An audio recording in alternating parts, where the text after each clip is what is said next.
जय गुरु जी संगत जी, जय गुरु जी, शुक्राना गुरु जी। संगत जी, गुरु जी के चरणों में कोटि कोटि प्रणाम और सारी संगत जी को जय गुरु जी। संगत जी, यहाँ सुनाए जाते हैं आपके द्वारा भेजे हुए सत्संग। आप नंबर हमने दिया हुआ है।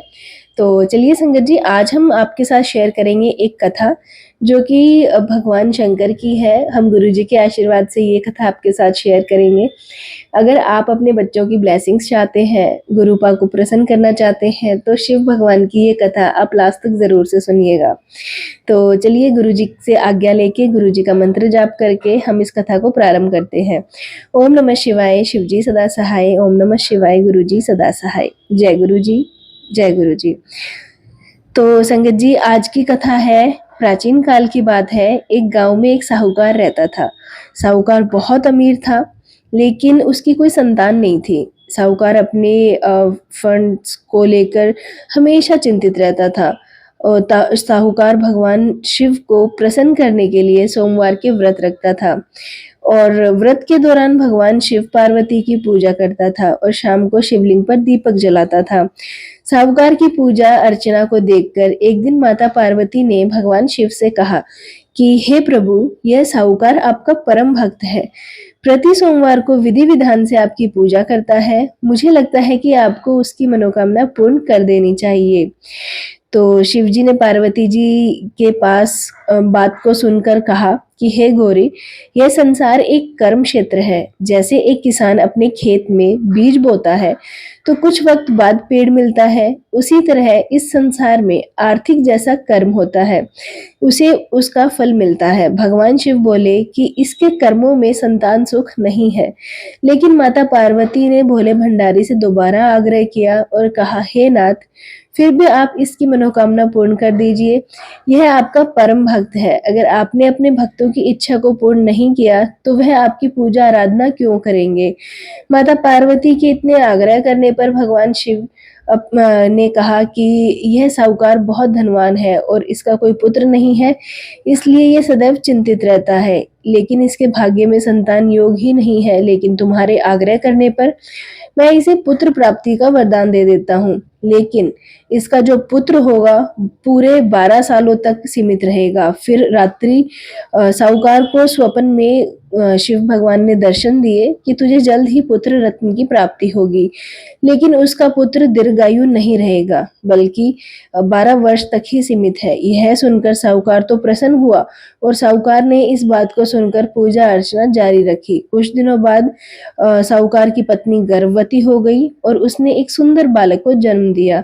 बालक के जन्म पर घर पर हर्षोल्लास का माहौल था, लेकिन साहूकार खुश नहीं था, क्योंकि उसको पता था कि उसके बालक का यह जीवन केवल 12 वर्ष तक है। उसने किसी को भी यह बात नहीं बताई थी और साहूकार की पत्नी ने कहा कि अब इसको विद्या ग्रहण करानी चाहिए, लेकिन मैंने मना कर दिया। शिक्षक नियुक्त करने के लिए मामा को बुलाया और पैसे देकर उन्हें गलत साथ काशी जाने का आदेश दिया। फिर साहूकार ने मामा भांजे से कहा कि काशी जाते समय रास्ते में यज्ञ करते हुए जाना और ब्राह्मणों को भोजन कराते हुए जाना। चाहे दोनों मामा भांजे ने ऐसा किया। काशी जाते वक्त एक रास्ते में मामा भांजे गुजर रहे थे।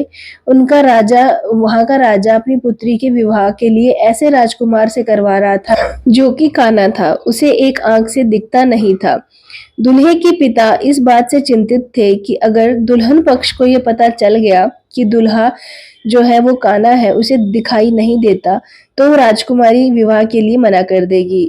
इसलिए जब उसने साहूकार के पुत्र को देखा तो उसने सोचा कि मैं अपने बालक के स्थान पर तोरण के वक्त इस बालक को बिठा दूंगा। दुल्हन पक्ष वालों को पता भी नहीं चलेगा। दूल्हे के पिता ने ताऊ आपके पुत्र को इस बात के लिए राजी किया।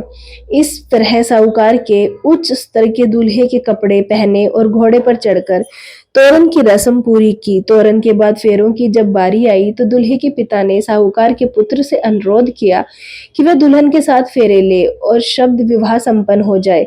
तो यह बात किसी को ना बताए। मामा भी राजी हो गए।